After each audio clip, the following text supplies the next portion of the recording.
আমি তো জানি ফটোগ্রাফাররা নিজেদের তোলা ছবি দেখানোর জন্য উদ্গ্রীব হয়ে থাকে, কিন্তু আপনি ছবি দেখাতে চাইছেন না কেন বলুন তো? আপনি আদৌ ফটোগ্রাফার তো?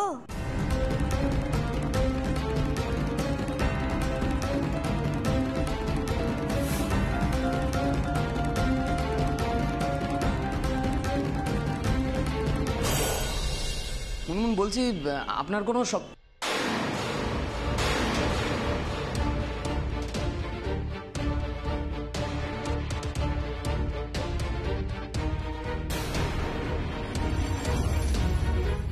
মাই গড, অপু এখানে? দেখি দেখি ক্যামেরাটা দেখি।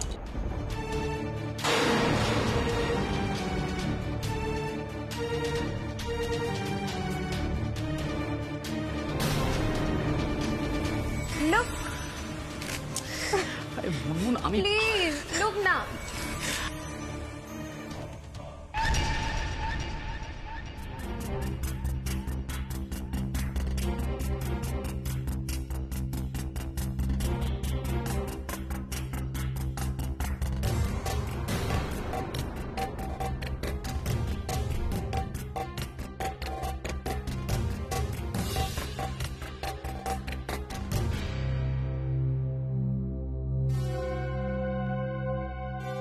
না দেখে দাও।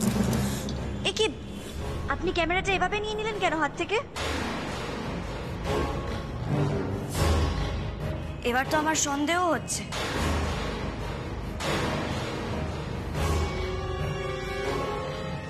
আপনি আদৌ ফটোগ্রাফার কিনা। শুনুন, আমার শ্বশুর মশাই খুব ভালো মানুষ, তাই তো আপনার নাম ঠিকানা যাচাই না করে আপনাকে এ বাড়িতে থাকতে দিয়েছে। হতেই তো পারে আপনি চোর বা ডাকাত, এই বাড়িটা লুট করতে এসেছেন। অপু কি বলছো কি এসব?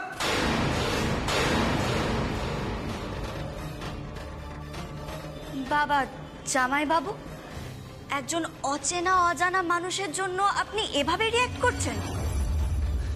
আর তুমি কেন অপুর সাথে মুখ লাগাতে গেছো?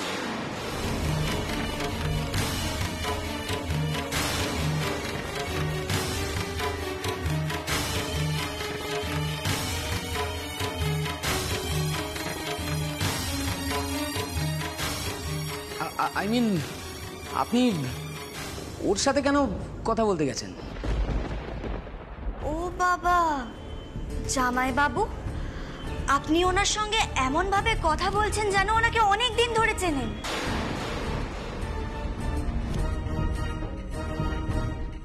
না মানে কি মানে মানে করছেন? না মানে আফটার অল তো ও আমাদের বাড়ির গেস্ট। আই মিন উনি। আপনি ওনার হয়ে কথা বলছেন আর উনি আমার দিদি ভাইয়েরকে পড়াশোনা নিয়ে খোঁটা দিচ্ছেন। শুনুন বিটনুন বা ঝালনুন, মানুষের পরিচয় না তার শিক্ষায়, ডিগ্রিতে নয়।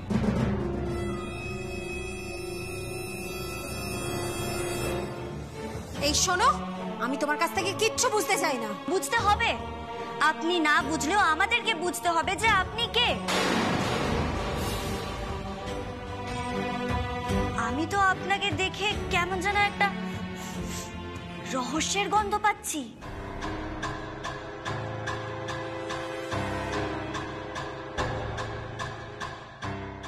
মানে মানে তুমি আবার কোন রহস্যের গন্ধ পাচ্ছ? দৈপায়ন, অপু তো সব কিছুতেই একটা রহস্যের গন্ধ পায়। ছোট বোনটা যতটাই চালাক আর দিদিটা হয়েছে ততটা বোকা। একটা কথা বলছি সুপর্ণা, কিছু মনে করো না, তোমাকে কিন্তু দৈপায়নের পাশে ঠিক মানায় না।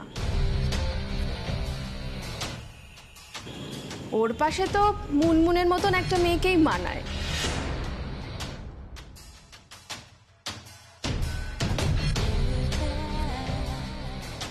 যাই হোক, এসব কথা বাদ দাও মেজ বৌদি। উনি অনেক দূর থেকে এসেছেন তো, এবার ওনাকে একটু বিশ্রাম নিতে দিলে ভালো হয়। হ্যাঁ, সে উনি বিশ্রাম নিক, কিন্তু অতিথি যেন অতিথির মতোই থাকে। বেচাল করলে কিন্তু অপুর চোখে ধরা পড়বে। এই অপুর চোখে না স্ক্যানার লাগানো আর মাথায় রাডার। আমি কিন্তু অপু গোয়েন্দা।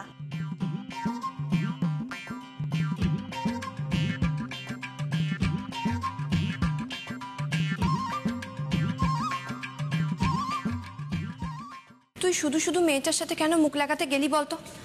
তোর কি কোনো দরকার ছিল মেয়েটার সাথে এইভাবে ঝগড়া করার? না রে দিদি ভাই, ওই মেয়েটাকে না আমার ঠিক লাগলো না। দেখলি না ক্যামেরায় হাত দিতে কেমন অদ্ভুত একটা ব্যবহার করছিল। আরে বাবা, সবাই তো পছন্দ নাও করতে পারে যে কেউ তার পার্সোনাল জিনিসে হাত দেখ। তুই চুপ কর তো দিদি ভাই। ওই মেয়েটার না এখানে আসার পেছনে কোনো একটা রহস্য আছে, আর সেই রহস্যটাই অপু গোয়েন্দা ঠিক খুঁজে বের করবে। না না অপু, এসবের কোনো দরকার নেই। তুই কিন্তু কিচ্ছু করবি না। দরকার আছে। কোথাকার কোন ফটোগ্রাফার এলো রে? কেউ গলায় ক্যামেরা ঝুলিয়ে নিলেই না ফটোগ্রাফার হয়ে যায় না। কই, আসার পর থেকে তো সেভাবে ছবি তুলতে দেখলাম না। আবার মুখে বড় বড় কথা। হতেই তো পারে আপনি চোর বা ডাকাত, এই বাড়িটা লুট করতে এসেছেন। অপু, কি বলছো কি এসব? উনি অনেক দূর থেকে এসছে তো, এবার ওনাকে একটু বিশ্রাম নিতে দিলে ভালো হয়। কি রে দিদি ভাই, কি হয়েছে তোর? কি ভাবছিস বলতো? না অপু, আসলে তোর জামাইবাবু তখন তোর সাথে ওরকম ব্যবহার করলো তো, তুই শুধু শুধু বকা খেলি। তোর বাবা, তুই এত ভাবিস না। তাছাড়া জামাইবাবু এরকম বলেই থাকে। জামাইবাবুর কথা ছাড় তো, আমি জামাইবাবুর কথা ধরেই না। কিন্তু ওই মেয়েটার কথা আমি ধরছি। ওর ওপর আমার কড়া নজর আছে। সময় মতো ওকে খপাত করে ধরে নেব। না না অপু, থাক, এসবের কোনো দরকার নেই। তুই কেন শুধু শুধু এসবের মধ্যে জড়াতে যাচ্ছিস বলতো? আর তাছাড়া তুই তো খুব ভালো করে জানিস বল, বাবা নিজে মেয়েটাকে অনুমতি দিয়েছে এ বাড়িতে থাকার জন্য। তাহলে তোর তো এসবের মধ্যে ঢোকার কোনো দরকার নেই। আর তাছাড়া তুই যদি বাড়াবাড়ি করিস মায়ের কাছে কিন্তু তুই আবার বকুনি খাবি। হ্যাঁ, মা কিন্তু খুব রাগ করবেন। আর এবাড়ির সবাই খুব খারাপ ভাববে, জানিস তো। সবাই কি বলবে বলতো? দেখো, অপু বাইরের একজন অতিথির সাথে এরকম খারাপ ব্যবহার করছে। খারাপ ব্যবহার কেন করতে যাব দিদি ভাই? আমি শুধু ওকে স্ক্যান করব। স্ক্যান করে সব জানবো যে ওর ভেতর ঠিক কি কি গন্ডগোল আছে। ওই মেয়েটাকে না আমার খুব সন্দেহজনক বলে মনে হয়েছে। আমাকে সবার প্রথমে জানতে হবে মেয়েটার বাড়ি কোথায়, ওর ওয়্যার অ্যাবাউট কি। ওর সোশ্যাল মিডিয়ার প্রোফাইল চেক করে আমাকে দেখতে হবে ও ঠিক কে। সত্যি সত্যি কোনো ফটোগ্রাফার তো? ওর সোশ্যাল মিডিয়ার অ্যাকাউন্ট চেক করে আমাকে সবটা জানতেই হবে। এই যে ম্যাডাম, আপনি কার সোশ্যাল মিডিয়া চেক করবেন শুনি? কারণ না, তোমার। সে কি, আমার কেন? হ্যাঁ, আমাকে খোঁজ রাখতে হবে না তোমার লাইফে ঠিক কি কি চলছে, কারা কারা নতুন বন্ধু হয়েছে, তারা আবার ঠিক কতটা সুন্দরী। আমাকে তো সবটা জানতেই হবে। বুঝতে পেরে গেছি, অপু গোয়েন্দার হাতে এখন নতুন কোনো ডিটেকটিভ কেস নেই, সেই জন্য আমার পেছনে পড়েছে, তাই তো? কি সেটা বৌদি, আমি ঠিক বলেছি তো? কি উল্টো পাল্টা কথা বলছে দেখো তোমার বোন। আসলে ওর মাথায় কখন কি চলে না ও নিজেও জানে না, জানো তো। কখন কি বলে আর না বলে ওটা শুধু ওই বোঝে। আসলে কি বলো তো ছোট্ট ঠাকুর, কি বলো তো? আসলে না ছোটবেলা থেকেই ওর মাথাটা একটু খারাপ। লাখ কথার এক কথা, ভাই। একদম ঠিক বলেছে, ঠিক বলেছে। অমনি না? হ্যাঁ অমনি তো, মাথা তো খারাপই। আমার মাথা খারাপ না? হ্যাঁ, আর তোমার মাথা না ওই বলেছিলাম হাতির মতো এরকম এগিয়ে কি ঝগড়া করতে আসো শুধু। তোমার মাথা শালিক পাখির মতো এগিয়ে এগিয়ে তুমিও ঝগড়া করতে আসো, বুঝতে পারছো? মোটেই আমি ঝগড়া করি না। আমি বলি কি, শোনো না, তোমরা না এই ঝগড়াটা কন্টিনিউ করো। হ্যাঁ, আমি বরং আসি। আচ্ছা ঠিক আছে, দিদি আমরা ভাই। ঝগড়াটাই কন্টিনিউ করি। এই যে শোনো শালিক পাখি, বেশি কথা বলো না, ঠিক আছে? একদম শালিক পাখি বলবে না আমাকে। আরে তোমার মাথাটা তো শালিক পাখির মতনই।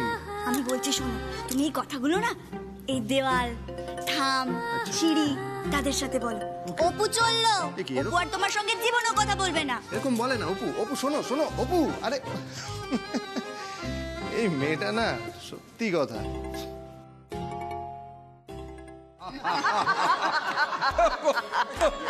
সে যা মজা হয়েছিল। মুড়ি বাতাসে এসে গেছে। বড় বৌমা কোথায় গেলে? আরে দাও দাও, এদের সবাইকে দাও। আরে গ্রামের বাড়িতে এসে মুড়ি বাতাসা খাওয়ার মজাই আলাদা, তার সঙ্গে গরম গরম চপ। রুকে করো বাপু, চপ এই যে আলুর চপ এসে গেছে। এই না, ধরো ধরো ধরো ধরো। ওরে বাবা রে। বাবা তুমি আগে নাও আলুর চপটা। বলছিস বলছিস? খেয়ে দেখো। বেশ বেশ বেশ বেশ বেশ বেশ বেশ বেশ। ওহ, দারুণ দারুণ। আচ্ছা, তোমার কি সব একসাথে না খেলেই নয়? না, দেশের বাড়িতে যখন এসেছি তখন সব একসঙ্গেই খেতে হবে। চপটা কি দারুণ খেতে। আমাদের এখানে সবকিছুই দারুণ। বুঝলাম। আন্টিমান, আপনি চপ খাবেন না? সত্যি তো অবলা, এত চপ রয়েছে, গরম গরম চপ, তুমি একটা খাও না। নাও অবলা, একটা নাও। নাও মা। সত্যি মাখন, তুই এখনো সেই বউ পাগলাই রয়ে গেলি। কি যত্নেই রেখেছিস বউটাকে।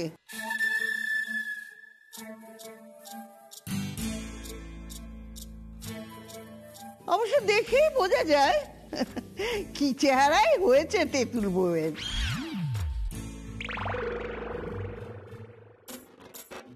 বিয়ের সময় তো তালপাতা সেপাই ছিল।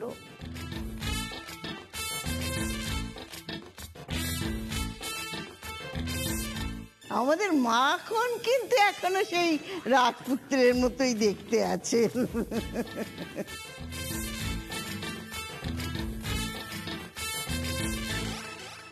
নানা রামধনু, রাজপুত্তুর নয়, রাজা। বাবা হলো গিয়ে মুখার্জি পরিবারের রাজা, আর আন্টিমান হলেন এই পরিবারের রানীমা।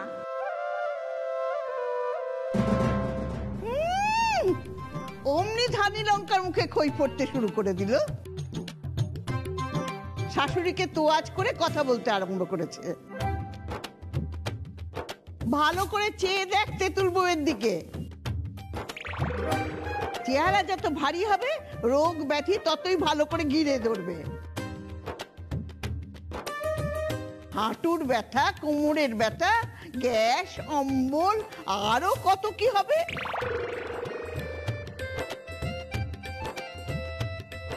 আমি একটু দুধ খই খাই বলে যা রক্ষে, তোদের মতন এরকম মাছ মাংস খেলে আর দেখতে হতো না। দেখিস মাখন, তেঁতুল বউ যেন আবার রোগের ডিপো না হয়ে যায়।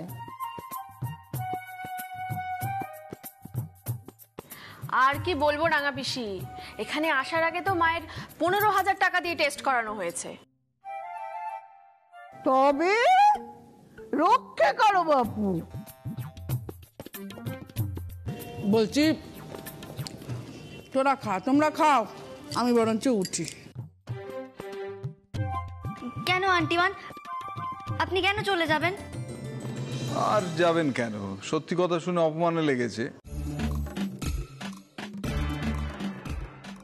হ্যাঁ রে দিদি, তুই কিছু মনে করিস না, এমনি কথার কথা বলেছে হয়তো, তাই না?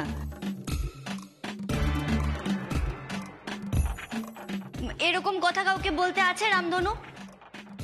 আন্টিমানের এত বড় ইনসাল্ট। আন্টিমান, আমি আপনার পাশে আছি, এর একটা প্রতিবাদ করবই আমি। বাজে বকো না তো, ওসবের কোনো দরকার নেই।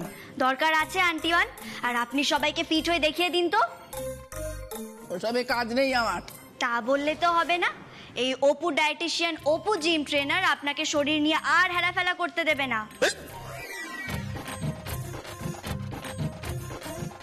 না না, মানে অপু, তুমি তো ছিলে অপু গোয়েন্দা, হঠাৎ এই ডায়েটিশিয়ান, জিম ট্রেনার, এগুলো আবার কবে থেকে হলে? সময় মতো আমি সবকিছু হয়ে যাই। বুঝলাম, তুই শুধু ধানি লঙ্কাই নয়, থালার বেগুন। যেদিকে ঢালে বেশি সেই দিকে কাত হয়ে যায়। ভালোই তো, বেগুন দিয়ে বেগুনি ভেজে খেয়ে নাও। এই মেয়ে না সারাক্ষণ শুধু খাই খাই। না না, অপু আর খাই খাই করবে না।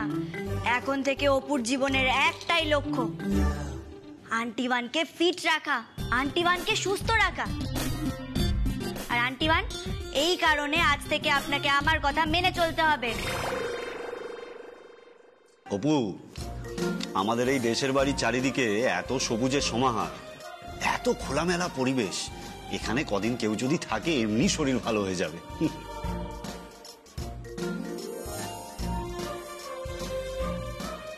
জানো ছোট বৌদি, আমাদের বাড়ির পাশে কত বড় একটা মাঠ আছে।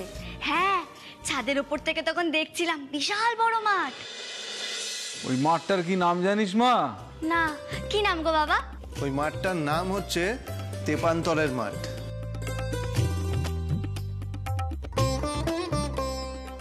সত্যি? বাহ, খুব সুন্দর নামটা, খুব মজা।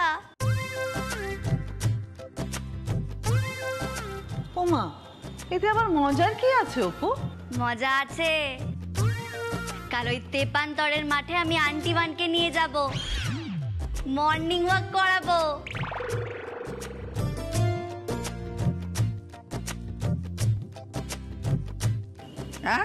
হ্যাঁ, কাল ভোরবেলা আমি আপনাকে নিয়ে মর্নিং ওয়াকে যাব ওই মাঠে। ওই মাঠে 7 পাক ঘুরতে হবে। ওরে বাবা, না না না না না না, এসব আমি পারবো না বাবা। না না না বললে তো হবে না, আমি কোনো না শুনবো না, শুনবই না।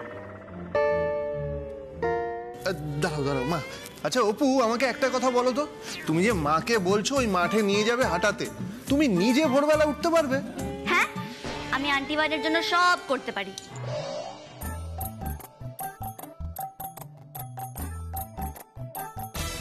কিন্তু আমি পারি না। হ্যাঁ, আমি ওইসব করতে করতে পারি না। আমি যাবো টাবো না বলে দিলাম, ব্যাস। যাবেন না বললেই হলো, আমি আপনাকে হাত ধরে টানতে টানতে নিয়ে যাব।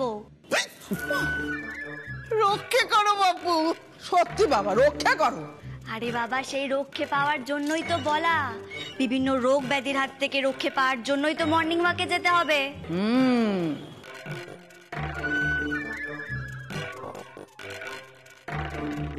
আপনাকে আমার সঙ্গে যেতেই হবে, আর গিয়ে শুধু মর্নিং ওয়াক নয়, ফ্রি হ্যান্ড এক্সারসাইজও করতে হবে, রানিংও করতে হবে।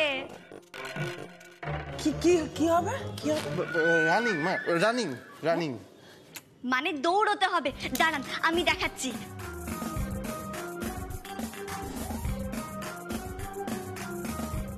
রক্ষে করো বাপু, রক্ষে করো।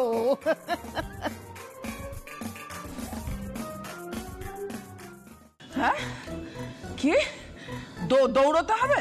শুনুন, দৌড়ালে না শরীর ভালো থাকে, বুঝেছেন? না, আমি বুঝতে চাই না। শাশুড়ি মাকে দৌড় করাতে পারলে খুব মজা না? আর নাকে দড়ি দিয়ে দৌড় করাতে পারলে তো আরো মজা। অত শত আমি জানি না বাবা, আমি যখন একবার বলে দিয়েছি আপনাকে দৌড়তে হবে, দৌড়তে তখন আপনাকে হবেই। রক্ষে করো বাপু, রক্ষে করো। রক্ষে পাওয়া তো সহজ নয় রামধনু।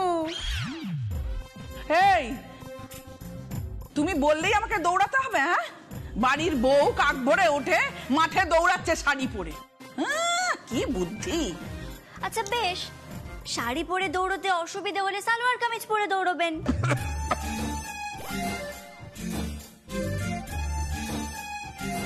হ্যাঁ, রক্ষে করো বাপু, রক্ষে করো। যে যাই বলো না কেন, কাল ভোরবেলা আন্টি ওয়ানকে সালোয়ার কামিজ পরেই দৌড়তে হবে। আরে তোর আন্টি ওয়ানের তো সালোয়ার কামিজই নেই। সে না থাকুক, কোনো ব্যাপার না, একটু পরে গিয়ে আমি আর দীপু অ্যাসিস্ট্যান্ট আন্টি ওয়ানের জন্য একটা সালোয়ার কামিজ কিনে আনবো। জানো বাবা, আমি না গ্রামে ঢোকার মুখে দেখে এসেছি একটা বড় দোকান আছে।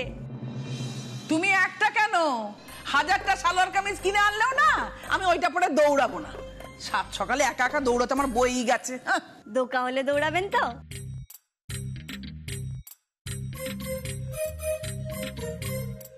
কি বলছিস রে উপমা? দোকা মানে তুই কি আমাকেও দৌড় করানোর কথা ভাবছিস নাকি? হ্যাঁ, না না বাবা, তুমি না, আমি তো বাড়ির বাকি সব মেয়ে বউদের কথা বলছি।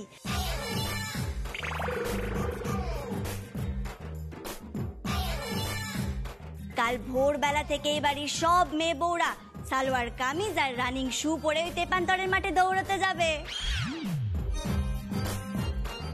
এমনকি রামধনুও।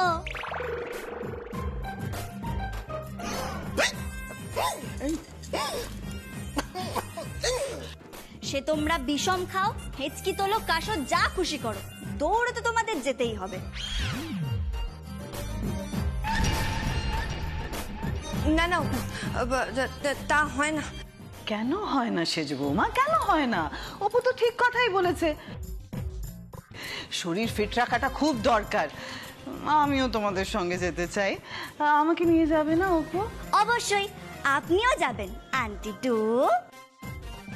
তাই শোনো, আমার বোনের শরীর স্বাস্থ্য না এমনিতেই ভালো, এমনিতেই ও ওই কি বলে ফিট আছে। দিদি তাতে কি হয়েছে বলতো, আমিও তোদের সঙ্গে যেতে চাই। হ্যাঁ মা, তুমিও যাও, দেখবে খুব ভালো লাগবে। হ্যাঁ, কেন যাব না, অবশ্যই যাব।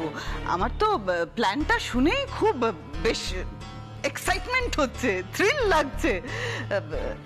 কাল থেকে নিশ্চয়ই যাব। হ্যাঁ যাবই তো, আর আমরা সবাই মিলে সালোয়ার কামিজ পরে যাব। আমি যদি বাড়ির বউদের সালোয়ার কামিজ পরার অনুমতি না দিই তাহলে